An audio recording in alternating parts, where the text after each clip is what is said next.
ఇక భుజంగం విహారికి కాల్ చేసి, "నీకు ఈ రోజు నుంచి బ్యాడ్ డేస్ మొదలయ్యాయి. నువ్వు మీ అమ్మని కాపాడుకుంటూ నీకు అత్యంత ఇష్టమైన నీ మొదటి భార్యని మర్చిపోతున్నావు. దాని గుడిలో ఒక్కదాన్నే అలా ఎలా వదిలేశావురా" అని విహారిని అడుగుతాడు భుజంగం. "రేయ్! నువ్వు లక్ష్మిని ఏం చేయబోతున్నావురా" అని విహారి అడిగితే, "అలా ఎలా చెప్తానురా? ఆల్రెడీ నీ ప్రాణానికి ప్రాణమైన లక్ష్మికి స్కెచ్ వేసేశా. పరిగెత్తు పరిగెత్తు, పరిగెత్తి దాన్ని కాపాడుకో" అని భుజంగం అంటాడు.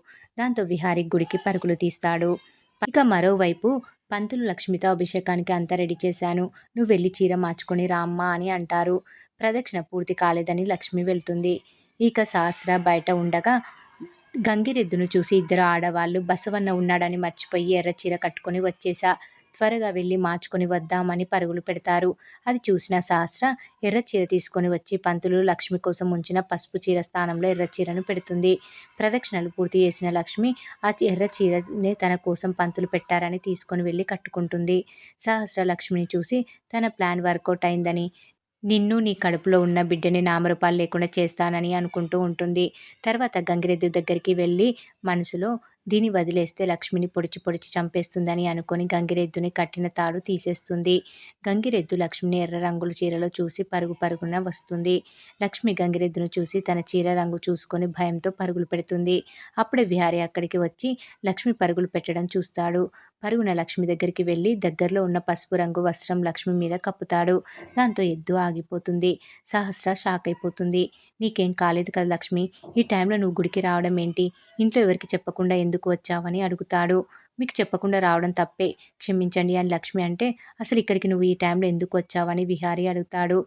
లక్ష్మి విహారికి తాను గర్భవతి అని చెప్పకుండా, "ఈరోజు ఓ ముఖ్యమైన పూజ" అని చెప్తుంది.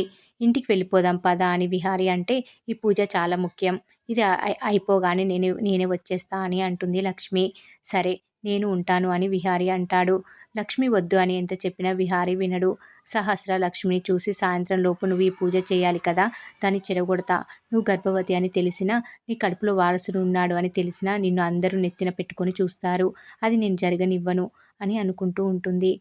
ఇక మరోవైపు సుభాష్ హ్యాకర్తో విహారికి ఫోన్ చేసిన అజ్ఞాత వ్యక్తి భుజంగం ఫోన్ నెంబర్ తీసుకుంటారు.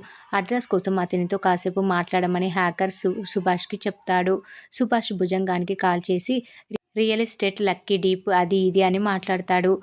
భుజంగం కోపంతో ఫోన్ కట్ చేయమని అంటాడు. సుభాష్ మాట్లాడుతూ ఉండగా హ్యాకర్ అడ్రస్ కనిపెట్టేస్తాడు. అంబిక సుభాష్లకు లొకేషన్ పంపిస్తాడు. ఇద్దరు లొకేషన్కి బయలుదేరతారు. ఇక మరోవైపు పంతులు లక్ష్మి దగ్గరికి వస్తారు. విహార్ని చూసి, "ఈయన ఎవరు" అంటే లక్ష్మి తడబడుతుంది. దాంతో విహారి, "నేను తన భర్తని, తను నా భార్య" అని అంటాడు. పంతులు లక్ష్మి వాళ్ళతో అమ్మవారికి అభిషేకం చేసి ముత్తైదులకు అన్న ప్రసాదాలు ఇచ్చి తర్వాత భార్యాభర్తలు దీపం వెలిగించి పూజ విరమించాలి. మధ్యలో ఎలాంటి ఆటంకం ఎదురైనా అమ్మవారి ఆగ్రహానికి గురవుతారని చెప్తారు పంతులు. సహస్ర పూజ ఆపడానికి ముత్తైదులు లేకుండా చేయాలి అనుకుంటుంది. ఇక పద్మాక్షి సహస్రని భోజనానికి పిలవడానికి వస్తుంది. ఇక గదిలో సహస్ర లేకుండా తలగడలు పెట్టడం చూసి ఎక్కడికి వెళ్ళిందని కంగారు పడుతూ ఉంటుంది. మరి ఏం జరగబోతుందనేది రాబోయే ఎపిసోడ్లో తెలుసుకుందాం.